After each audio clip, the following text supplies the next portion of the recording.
What's up, everybody? My name is Thunder Tiger Ted, and I bring nitros back.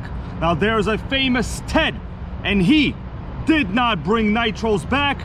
He brought people to the afterlife. But here on this channel, we do no such negativity. This is a vintage 2007 Thunder Tiger F-1 Uno. Going to do a test drive, going to give you my review, and we will see how awesome a vintage nitro truly is if you are not out there trying to kill it like Ted Bundy. As usual, welcome to the ultimate New York City fire hydrant chassis overview, sponsored by the Nitro Gang.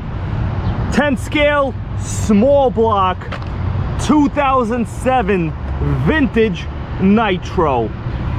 Well, it's actually quite impressive looking. Now, the thing is with Formula One cars, they're not very wide, but they are quite long.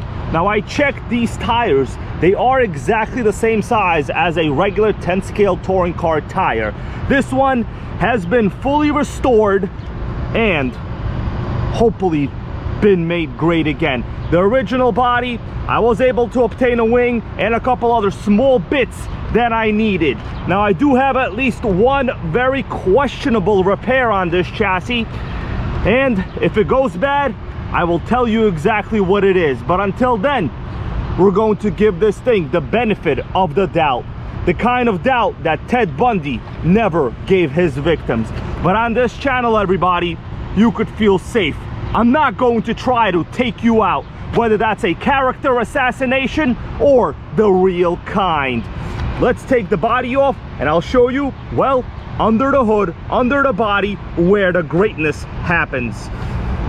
Body's relatively nice. It is held on with only 3 body clips. There's 2 clips here in the back and 1 central clip that normally goes in the front. Okay, let's decorate the New York City fire hydrant.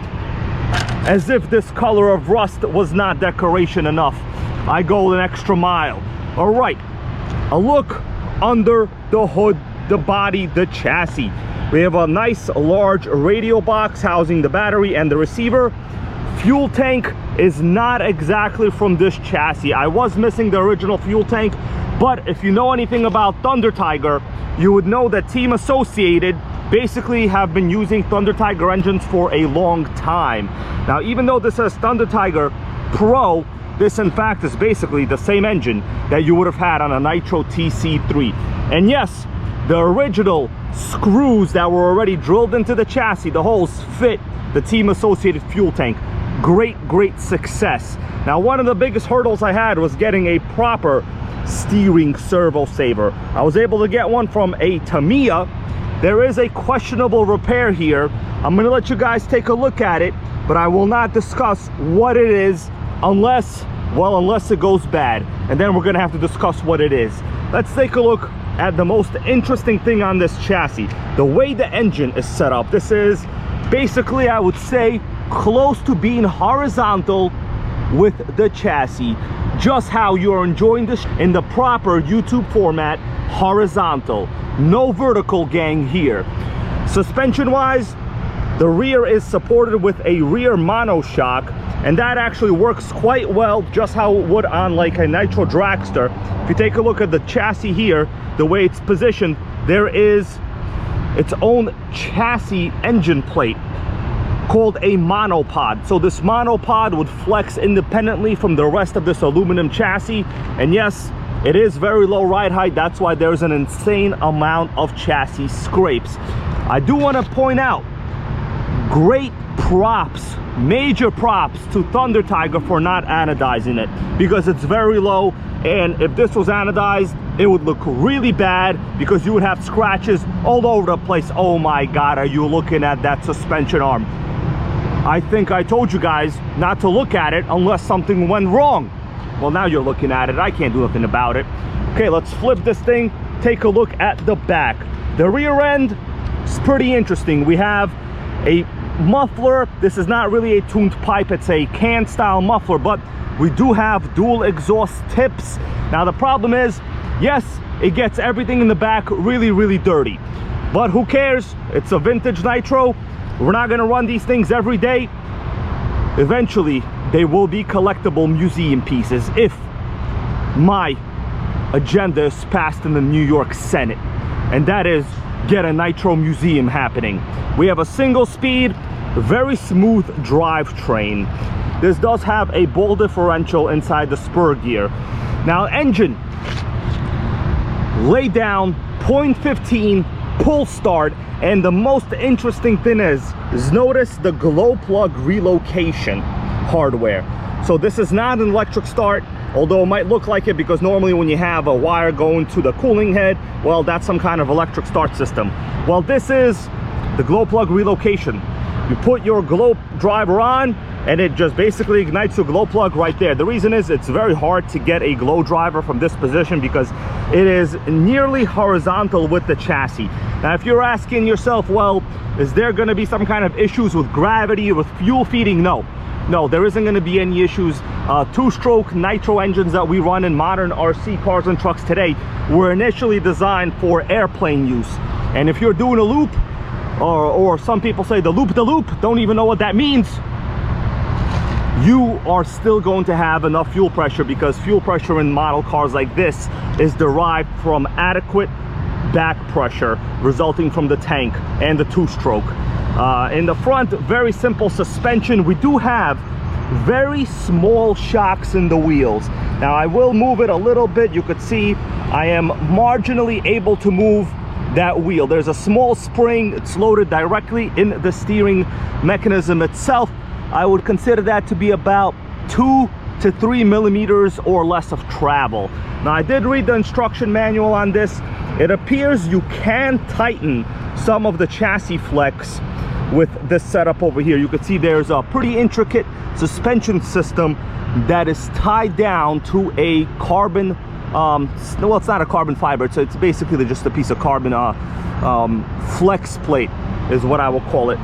Also, 3D printed air filter.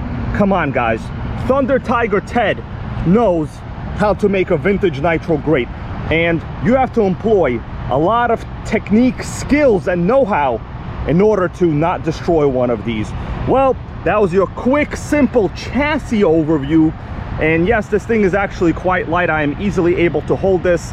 Don't even really feel like doing shoulder presses with it because it's just so light. Normally, when I do shoulder presses, of course, I would pick up like a HPI Baja 5T. You want to have at least 30 pounds in order to shoulder press repeatedly.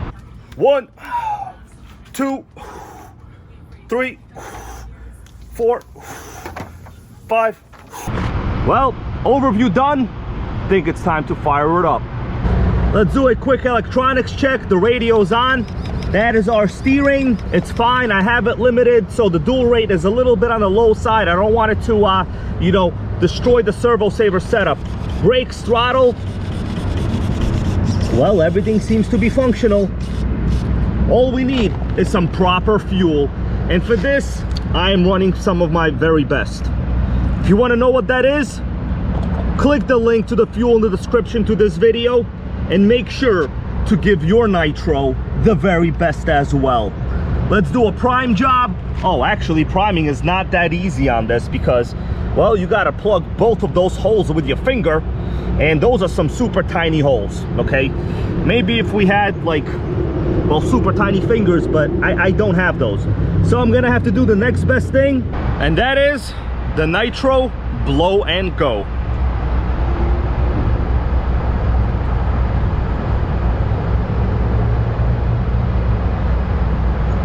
Oh yeah, I see fuel in the fuel line. Sometimes that's what it takes. If you know Rich Piana, Mr. 5%, he says do what it takes.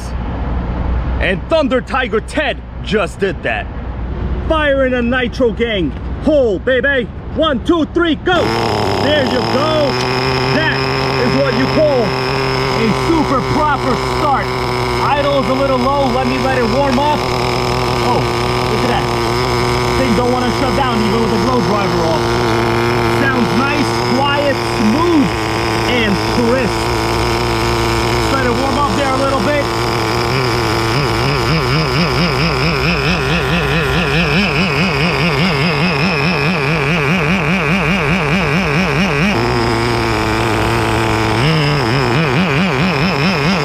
Super smooth.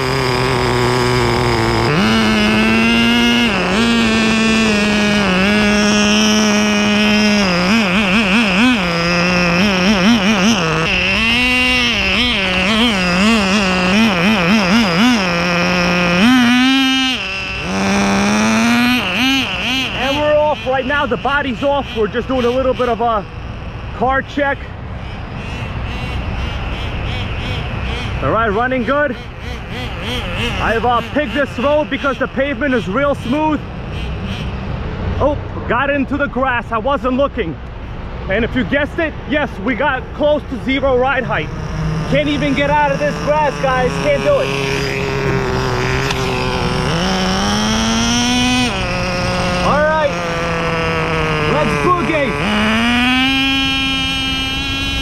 All right, well, it takes off pretty good.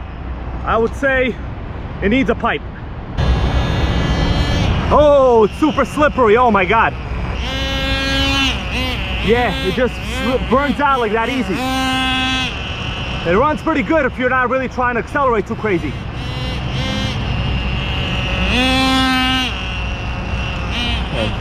People on bikes trying to get me. How you doing, man? How you doing?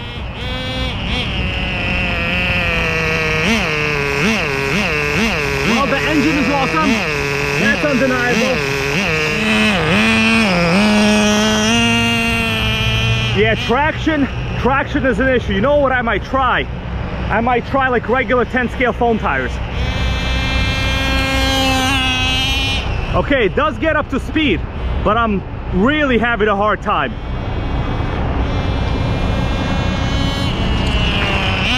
Yeah, the front tires are real squirrely. Super squirrely. Oh, you see that? Can't even really keep it on this tarmac. Sick.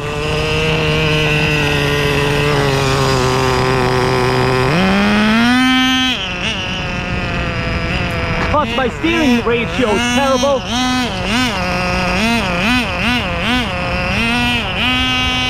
Oh man, it's a spin fest. It's definitely a spin fest.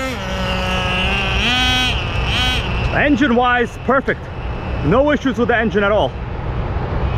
Could use a little bit of a tuned pipe though. Oh yeah, no matter what you do, it's a flip fest into the grass. See that? Can't even get out of the grass. I'm stuck in the grass. Sick. But the engine is perfect. Yeah. No issues with the engine though. That's a win.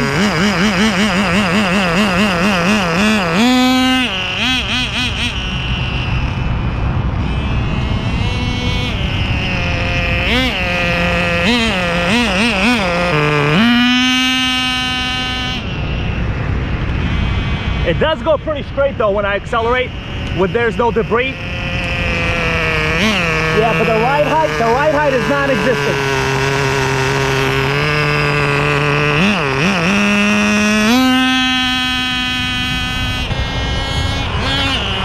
Yeah, that's basically how it runs. It's awesome though, but yeah.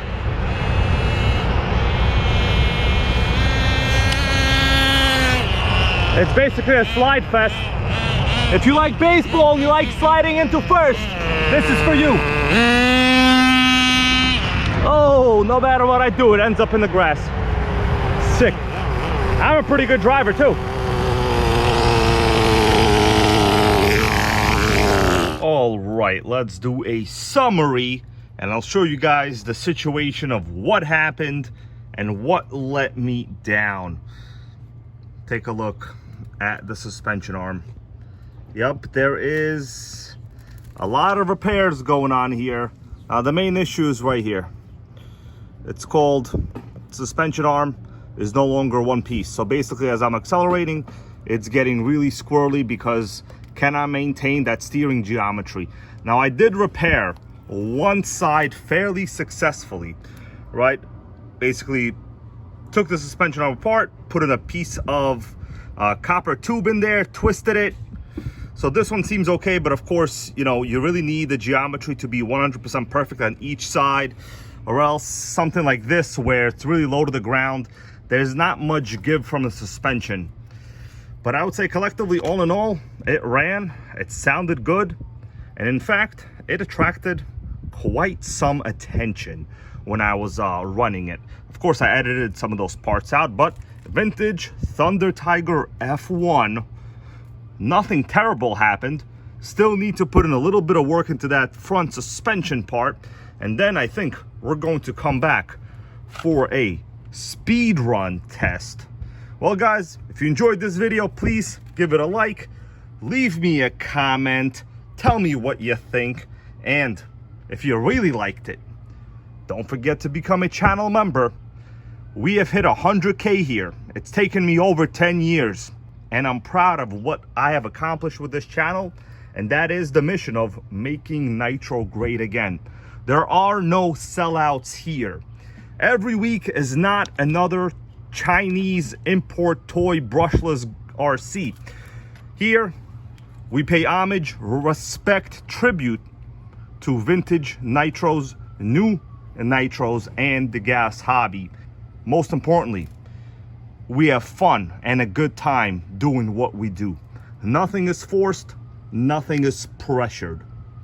But I would really appreciate if you became a channel member and helped me make more Nitros great again. This is not the end of the road for this one. Yes, I have to order another part, and yes, it will most likely come from Italy, because it seems that there's only parts available in Italy for this car, so it's not cheap to do this kind of stuff. I can understand why many channels out there just, well, AliExpress, Temu, there you go, congratulations. I'm gonna pretend this is an awesome RC. They're not awesome. Okay, this is awesome. Until then, guys, see you next time.